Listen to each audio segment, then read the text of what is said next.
നമ്മുടെ ഓഫീസിൽ 100 എഞ്ചിനീയേഴ്സ് ഉണ്ട്, നിങ്ങൾക്ക് അറിയാവുന്ന കാര്യമാണ്.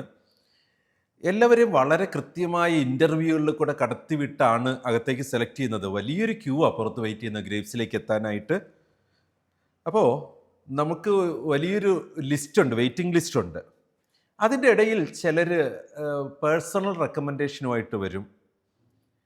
അപ്പോൾ ഒരു ബേസിക് ക്വാളിറ്റി ഉണ്ടെങ്കിലാണ്, പേഴ്സണൽ റെക്കമെൻഡേഷൻ ഉണ്ടെങ്കിൽ നമ്മൾ ആൾക്കാരെ എടുക്കുക. അത്തരത്തിലൊരു ഡോക്ടറുടെ റെക്കമെൻഡേഷനിൽ നമ്മുടെ അടുത്തേക്ക് ഒരു സ്റ്റാഫ് എത്തിയിട്ടുണ്ടായിരുന്നു.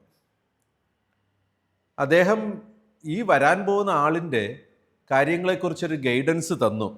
ഇങ്ങനെയാണ്, ഇവനെ ചെറുതായിട്ടൊന്ന് ലൂസാക്കി വിട്ട പ്രശ്നമാണ്, അതുകൊണ്ട് ജലാൽ സാറേ നിങ്ങൾ വളരെ സ്ട്രിക്റ്റായിട്ട് പിടിച്ചോളണം, ഒരല്പം പോലും ലൂസാകരുത്.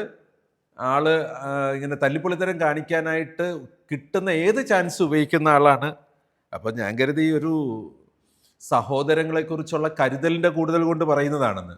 ചെറുപ്പക്കാർ പിള്ളേരല്ലേ എന്ന് കരുതിയിട്ട് അദ്ദേഹത്തെ നമ്മുടെ അടുത്തേക്ക് കൊണ്ടുവന്ന് ചെറുതായിട്ടൊക്കെ കാര്യങ്ങളൊക്കെ എന്ന് പറഞ്ഞ് മനസ്സിലാക്കി. നമുക്ക് 2-3 കണ്ടീഷൻസ് ഉള്ള മദ്യപിക്കുന്ന ഒരാൾ സ്റ്റാഫിനെ പോലും നമ്മൾ ഗ്രേപ്സിൽ നിർത്താറില്ല, കയറ്റാറില്ല. അതിവിടെ ഉണ്ടാകരുത്, പുകവലിക്കുന്നവരിവിടെ എടുക്കാറില്ല, അതുണ്ടാവരുത്, അങ്ങനെ 1-2 കണ്ടീഷൻസ് ഉണ്ട്. എഗ്രി ചെയ്തു.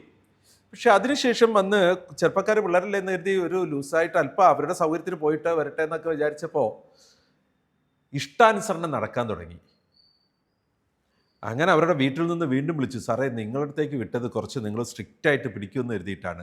അങ്ങനെ സ്ട്രിക്റ്റായിട്ട് പിടിച്ചപ്പോൾ ഇപ്പം നമ്മുടെ ഏറ്റവും നല്ല മനോഹരമായ സൊല്യൂഷൻസ് എഴുതുന്ന, കുരുത്തക്കേടുകളെല്ലാം മാറ്റിവെച്ച നല്ല സുന്ദര കുട്ടപ്പന്മാരായിട്ട് അവർ ഇവിടെ വർക്ക് ചെയ്യുന്നുണ്ട് നമ്മുടെ സ്ഥാപനത്തിൽ.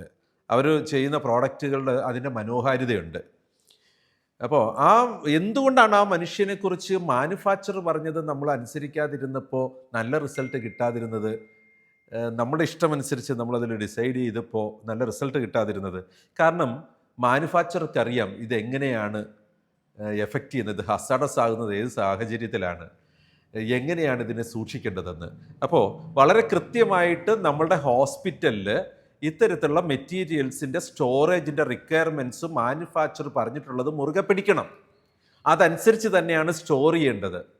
വാർഡുകളിലായാലും സ്റ്റോറിലായാലും അതിൻ്റെ പ്രൊട്ടക്ഷൻ വളരെ ഇമ്പോർട്ടൻ്റ് ആണ്. അത് നഷ്ടപ്പെട്ടു പോകാതിരിക്കാനായിട്ട് നമുക്ക് ശ്രദ്ധയുണ്ടാവണം, മോഷ്ടിച്ചുകൊണ്ട് പോകാതിരിക്കാനായിട്ട്. കാരണം ഇങ്ങനെയുള്ള ചെറുപ്പക്കാർ വരുമ്പോൾ ഈ മയക്കുമരുന്ന് മാഫിയ ഇതൊക്കെ അവർ പിടിച്ചുകൊണ്ട് പോകാനുള്ള സാധ്യത വളരെ കൂടുതലാണ്. നമ്മുടെ കുഞ്ഞുങ്ങളാണ്, അവരെ അങ്ങനെ നഷ്ടപ്പെട്ടു പോകാതിരിക്കാനോ മോഷ്ടിച്ചുകൊണ്ട് പോകാതിരിക്കാനോ നമ്മൾ ശ്രദ്ധാപൂർവമായിരിക്കണം. അവരവരുടെ വർക്കിംഗ് ലാബിലാണെങ്കിലും നമ്മുടെ ഓഫീസിലിരിക്കുമ്പോഴും ഒക്കെ അവരെ നമ്മൾ ആ രീതിയിൽ ശ്രദ്ധിക്കണം. അവരുടെ മാനുഫാക്ചർ പറഞ്ഞ കാര്യങ്ങൾ നമുക്ക് ഓർമ്മയിലുണ്ടാവണം.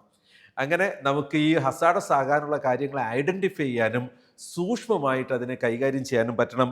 MOM 11C medical supplies and consumables are stored in a clean, safe and secure environment incorporating the manufacturers recommendations. മാനുഫാക്ചറിൻ്റെ റെക്കമെൻഡേഷൻ അനുസരിച്ചുള്ള വ്യക്തമായ മെയിൻറ്റെയിനിങ് ആണ് ചെയ്യേണ്ടതെന്നാണ് MOM 11C commitment objective element ആണ്. നമുക്ക് അങ്ങനെ തന്നെ നമ്മുടെ ഈ വസ്തുക്കളെ സൂക്ഷിക്കാം, നഷ്ടപ്പെട്ടു പോകാതിരിക്കാനും മോഷ്ടിക്കപ്പെട്ടു കൊണ്ടുപോകാതിരിക്കാനും അത് ഒന്നിനെയും തകരാറിലാക്കാതിരിക്കാനും അത് ഉപകരിക്കും.